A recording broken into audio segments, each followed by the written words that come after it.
How is it going, guys?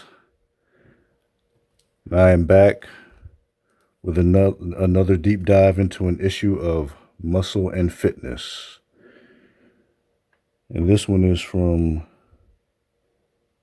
August 1997.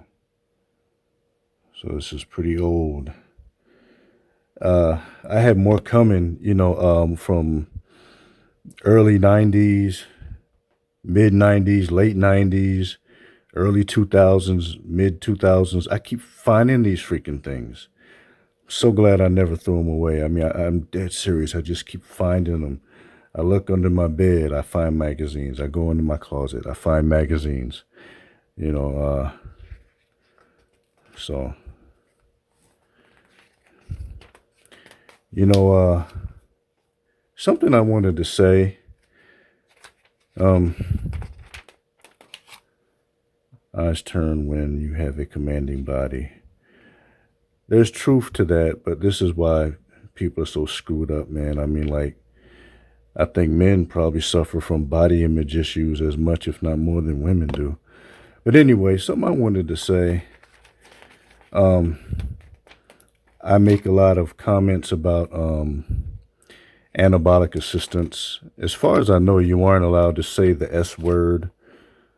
I heard that before. I don't even know whether it's true or not. Maybe it isn't, but just to be on the safe side, I prefer to say anabolic assistance. As much as I talk down about it, I understand why they use this in professional bodybuilding. And the reason is really pretty simple. And man, they want to have a marketable, lucrative sport. You know, it's really that simple. They want a lucrative, marketable sport. I can't say that enough. You know, in order to do that, you need to put asses in the seats. All right, you need to sell tickets. You need to sell magazines. And, you know, natural bodybuilding, you know, as much as I honor and respect natural bodybuilders, the results aren't as eye-popping. And long-time fans of bodybuilding are used to seeing enhanced bodybuilders. And the reason that bodybuilders use anabolic assistance is it's even beyond marketing. It's so simple it'll blow your mind. But fat, protein, and carbohydrates are macronutrients. That's what they're called. And this means that they are needed in much bigger quantities as opposed to micronutrients like vitamins and minerals. So as you do everything that's necessary to lose body fat and get lean for your competition, there's no way that you're not going to lose some of your hard-earned muscle. It's just impossible unless you use anabolic assistance. The reason that natural bodybuilders look so small is because during the dieting process, they've lost just as much muscle as opposed to fat, if not more. In some cases, I mean, maybe they lost even more. And something else about natural bodybuilding, some of these guys do take a pro-hormone during the most strict dieting phases, you know, right before the show, particularly when they're carb depleting. You know, they'll take a pro-hormone because as you carb deplete, you know, if you do that, you know, that's even fewer calories, you know, for energy requirements, which means that your body is going to cannibalize more muscle tissue. So they'll take a pro-hormone, which stimulates a weak strain of your own natural testosterone. And this gives them a hormonal, a hormonal advantage because they aren't taking in enough calories to build and sustain muscle tissue. They just aren't. That's what pre-contest dieting is, man. That is not enough food to build and maintain muscle tissue. So if you take that anabolic agent, it gives you a hormonal advantage. So even though you're not taking in enough calories, you have all the chemical slash hormonal support you need to continue to build and maintain muscle tissue. So bodybuilders, man, if they didn't take that stuff, the sport just wouldn't be the same. And I hate to say that. I respect natural bodybuilders, but that's the reason why I have all these freaking magazines, man. That's why I kept them, because it's fascinating to look at this shit, like what the human body is capable of. Even if it is unnatural, it is fascinating just from a spectator perspective. So again, spectator sports, they make the most money. When you see when you watch a football game, you want to see somebody get smashed. You want to see somebody flying at their opponent and hitting them and making them fumble the ball. You want to see big bombs, from the quarterback to the receiver, 40, 50 yards down the field. You want to see the running back breaking away and breaking tackles and stiff arming motherfuckers on their way to the end zone. That's what you want to see. When you go to the zoo, you fucking want to see the gorillas. You don't go to the zoo to look at ferrets. You go to the zoo to look at gorillas. So this is why they take the anabolic assistance, because it just, without it, it isn't as much of a spectator sport as they want it to be. And the spectator sports, man, I mean, the ones that give you something visual to look at, something eye-popping, look at boxing, the knockouts, the fights with the big knockouts tend to be more crowd-pleasing. MMA, big old head kicks and, beautiful hooks and straight right hands that put people to sleep, and some people like the submissions. This is dramatic. You know what I mean? And bodybuilding really does lack that drama without the anabolic assistance, because and that's pretty sad, but it's just, I don't know, man, chalk it up to human nature, but when we go to the zoo, we want to see the gorillas. So Flex, yep, he was awesome.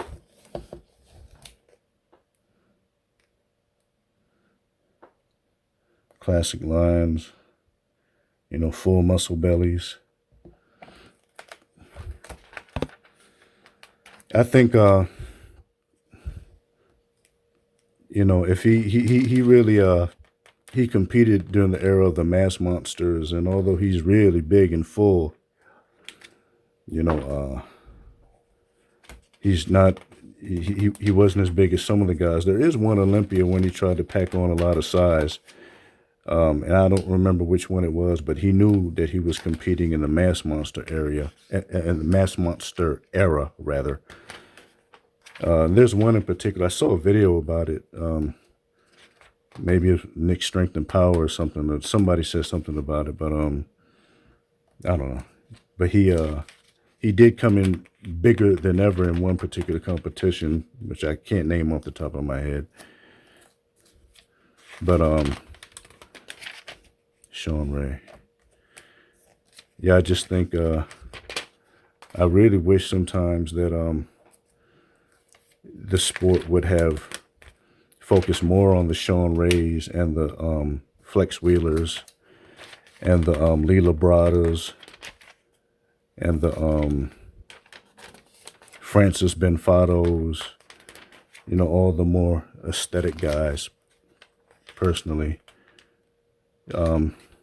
I think they were probably better ambassadors for the sport because they didn't turn it into such a freak show. Like you could make it a spectator sport, without the whole freak show element, but that's what they chose. And I've said in the past that I think that Lee Haney Oh God, there's Kim Shavesky again. Man, she looks so much like a man, dude. Like, that's just, look at that. Oh man, that's terrifying. It's fucking terrifying. She looks so much like a man. But I've said in the past that I think that Lee Haney was the peak of the mass monsters. But if you wanted to argue with me and say that it was Dorian Yates, who was a little bit bigger and a little bit harder, then you would have a good argument. You know what I mean? You know what I mean? Maybe it did peak with Dorian Yates. But I think Lee Haney was more aesthetic with a smaller waistline. That's what gives him the edge, in my opinion. There's truth to that, man. L-arginine as an amino acid. Yeah, there's truth to that.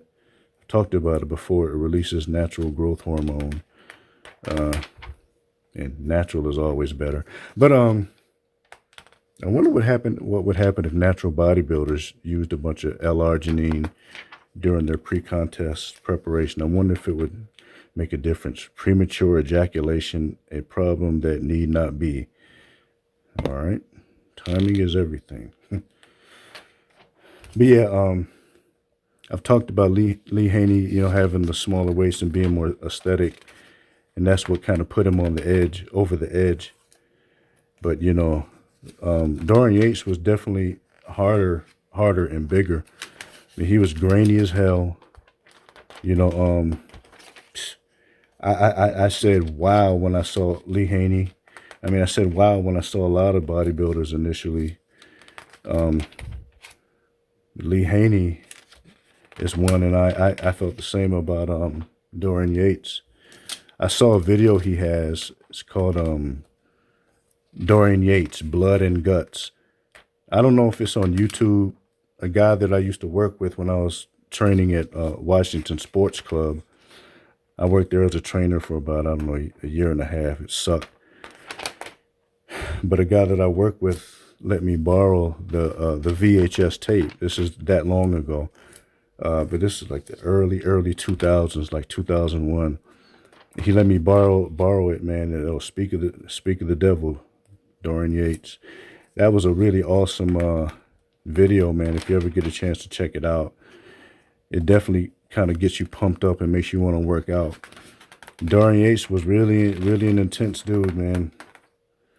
You know, it's no wonder why he tore a bicep and a tricep too, I think. The shortcut to muscular growth.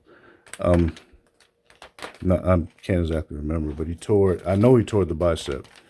That's without question.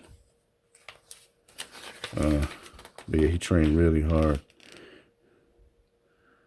But yeah, man, after Dorian, I mean, I feel like it became this blockiness, man, and like, I don't know.